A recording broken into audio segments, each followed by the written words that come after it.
Radhe Radhe everyone. हमारे हिंदू धर्म में एकादशी तिथि का बहुत महत्व होता है। इस दिन किए हुए व्रत सर्वश्रेष्ठ व्रत कहलाते हैं। फागुन मास के शुक्ल पक्ष की एकादशी तिथि को रंगभरी एकादशी या आंवला एकादशी के नाम से जाना जाता है। इस दिन आंवला के वृक्ष की पूजा की जाती है, आंवला फल का दान किया जाता है और आंवला वृक्ष के समीप बैठकर ही कथा सुनी जाती है। एकादशी व्रत में कथा सुनने का विशेष महत्व होता है। यदि आप व्रत ना भी कर सके तो केवल अगर आप कथा भी सुनते हैं तो भी आपको व्रत का पुण्य फल प्राप्त होता है। तो चलिए कथा शुरू कर लेते हैं। अगर हो सके तो आंवला वृक्ष के नीचे बैठकर ही कथा सुने, नहीं सुन पाते हैं तो आप घर पर मंदिर के सामने कहीं भी कथा सुन सकते हैं। 1 लोटा जल ले लेंगे, साथ ही में हाथ में आप तिल के दाने या फिर कोई फूल ले सकते हैं। तो चलिए कथा को शुरू कर लेते हैं। बोलो विष्णु भगवान की जय। पौराणिक कथाओं के अनुसार वैदिश नामक एक समृद्ध नगर था। इस नगर में ब्राह्मण, क्षत्रिय, वैश्य और शूद्र सभी एक साथ रहा करते थे।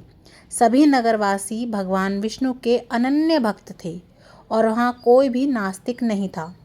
इस धार्मिक नगर के राजा चेत्रथ थे, जो अपनी विद्वता और धार्मिकता के लिए जाने जाते थे। उनके शासन में कोई भी व्यक्ति दरिद्र नहीं था और सभी नगरवासी एकादशी का व्रत श्रद्धापूर्वक करते थे। एक बार फागुन मास में आंवला की एकादशी का पवित्र दिन आया। नगर के सभी निवासियों और राजा ने इस व्रत को भक्तिभाव से मनाया। उन्होंने मंदिर में आंवला के वृक्ष की पूजा की और पूरी रात भगवान विष्णु के भजन कीर्तन में जागरण किया। उसी रात एक पापी शिकारी जो भूख और प्यास से व्याकुल था, मंदिर में आया। वह मंदिर के कोने में बैठ गया और जागरण में शामिल हो गया। भगवान विष्णु और एकादशी की महिमा की कथा सुनी। इसी प्रकार अनजाने में ही सही शिकारी ने पूरी रात जागरण करके बिता दी। सुबह होने पर सभी नगरवासी अपने घर को लौट गए और शिकारी भी अपने घर को चला गया। कुछ समय बाद शिकारी की मृत्यु हो गई, परंतु आंवला की एकादशी की कथा सुनने और रात्रि जागरण में भाग लेने के पुण्य के कारण उसका पुनर्जन्म राजा विदुरथ के पुत्र के रूप में हुआ। राजा ने उसका नाम वसुरथ रखा। वसुरथ बड़ा होकर एक शक्तिशाली राजा बना।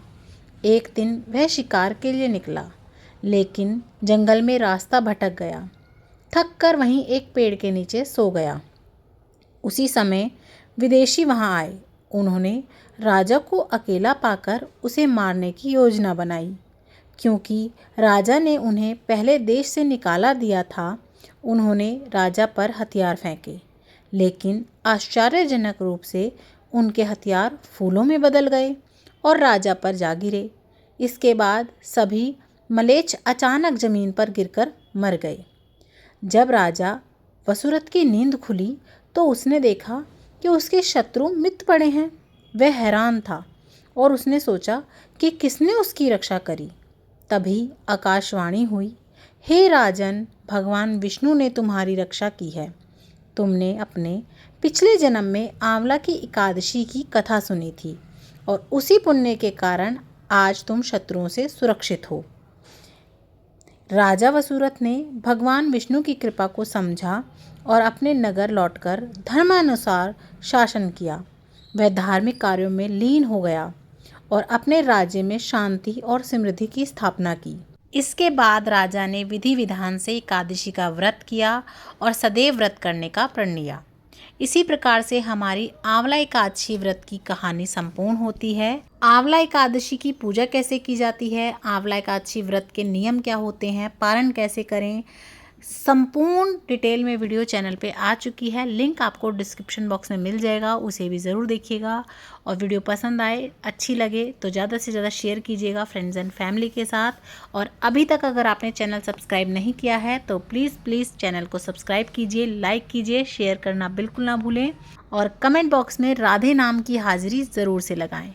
राधे राधे, जय सिया राम।